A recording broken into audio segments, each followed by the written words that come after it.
तेलंगाना में जंगलों की कटाई को लेकर सियासी घमासान शुरू हो गया है।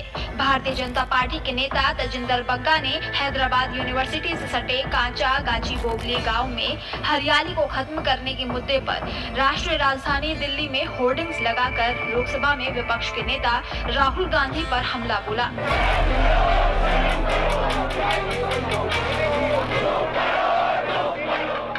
होर्डिंग्स पर लिखा था, राहुल गांधी जी कृपया तेलंगाना में हमारे जंगलों को काटना बंद करें। आपको बता दें, इससे पहले 3 अप्रैल को सुप्रीम कोर्ट ने तेलंगाना के कांचा गाचीबोगली में एक वन क्षेत्र में पेड़ों की कटाई का स्वतः संज्ञान लेते हुए साइट पर पेड़ों की कटाई पर रोक लगा दी थी और मुख्य सचिव को चेतावनी दी थी कि अगर उसके आदेश का पालन नहीं किया गया तो इसके परिणाम भुगतने होंगे। जस्टिस BR गवई और ऑगस्टीन जॉर्ज मसीह की पीठ ने कहा, ये बहुत गंभीर मामला है, कानून को अपने हाथ में नहीं लिया जा सकता। कोर्ट ने आदेश दिया कि अगले आदेश तक साइट पर पहले से मौजूद पेड़ों की सुरक्षा को छोड़कर किसी भी तरह की कोई गतिविधि नहीं होगी। जब हैदराबाद विश्वविद्यालय के छात्रों ने जंगल को बचाने के लिए विरोध किया तो करीब 50 छात्रों को पुलिस ने हिरासत में लिया। भारत में खूबसूरत राष्ट्रीय पक्षी मोर को मारने पर 7 साल तक की सजा हो सकती है। कांग्रेस सरकार ने तेलंगाना में उसी मोर के घर को तबाह कर दिया। 400 एकड़ के जिस जंगल को काटा जा रहा है वो कांचा गाचीबोगली वन हैदराबाद केंद्रीय विश्वविद्यालय के पास है। राज्य सरकार इस हिस्से को IT पार्क बनाने के लिए खाली करवाना चाहती है, जिसका विश्वविद्यालय के छात्र छात्राएं और पर्यावरण कार्यकर्ता विरोध कर रहे हैं। उनका कहना है कि ये जंगल की जमीन है और इसे काटने से वहां रह रहे पशु पक्षियों और पर्यावरण को तो नुकसान होगा ही, साथ ही स्थानीय तापमान में भी बढ़ोतरी होगी।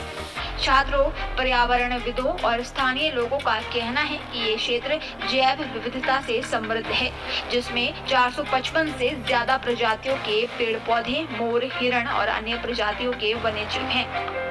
वहीं 3 अप्रैल को सुप्रीम कोर्ट ने तेलंगाना के कांचा गाचीबोगली में एक वन क्षेत्र में पेड़ों की कटाई का स्वतः संज्ञान लेते हुए साइट पर पेड़ों की कटाई पर रोक लगा दी और मुख्य सचिव को चेतावनी दी कि अगर उसके आदेश का पालन नहीं किया गया तो इसके परिणाम भुगतने होंगे। जस्टिस BR गवई और ऑगस्टीन जॉर्ज मसीह की पीठ ने कहा, ये बहुत गंभीर मामला है, कानून को अपने हाथ में नहीं लिया जा सकता।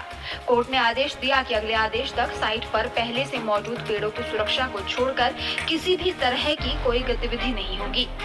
पीठ ने आगे कहा कि तेलंगाना के मुख्य सचिव व्यक्तिगत रूप से जिम्मेदार होंगे और अगर न्यायालय के निर्देशों का सही भावना से पालन नहीं किया गया तो कार्रवाई की जाएगी।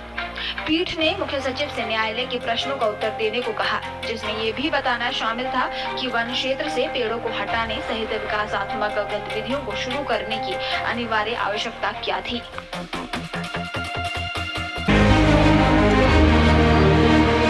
गुजरात के जामनगर में भारतीय वायुसेना के जगुआर लड़ाकू विमान क्रैश ने एक माँ बाप से उनका इकलौता बेटा छीन लिया।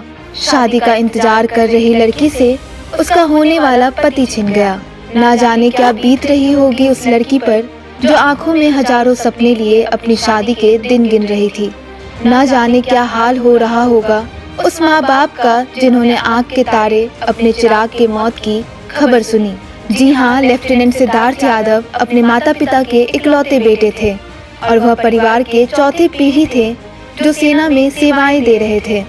उनकी उम्र केवल 28 वर्ष ही थी, लेकिन जामनगर में हुए जगुआर लड़ाकू विमान हादसे में वह शहीद हो गए। जब उनकी मौत की खबर उनके परिवार और मोहल्ले तक पहुंची तो सब शोक में डूब गए। पूरे इलाके में अचानक सन्नाटा छा गया। उम्मीद और चाहत से भरी आंखें आंसुओं से नम हो गई। जानकारी के मुताबिक 4 अप्रैल यानी आज के दिन सिद्धार्थ के पार्थिव शरीर को उनके परिवार को सौंप दिया जाएगा। इसके बाद पूरे सम्मान के साथ उनका अंतिम संस्कार किया जाएगा। जब शहीद फ्लाइट लेफ्टिनेंट सिद्धार्थ यादव के पिता से बातचीत की गई तो उन्होंने बताया कि 2 अप्रैल की रात सिद्धार्थ रूटीन सॉर्टी के लिए जगुआर विमान लेकर निकले थे। उनके साथ एक साथी भी थे। इसी दौरान जगुआर में कुछ तकनीकी खराबी आई। प्लेन की सेफ लैंडिंग की तमाम कोशिशें की गई, लेकिन एक समय ऐसा आया जब पता चल गया कि विमान क्रैश होना तय है। इसके बाद अपनी जान की परवाह किए बिना सिद्धार्थ ने साथी को सुरक्षित बाहर निकाला और विमान घनी आबादी में ना गिरे इसके प्रयास शुरू किए। वह विमान को खाली जगह में ले गए और वीर गति को प्राप्त हुए।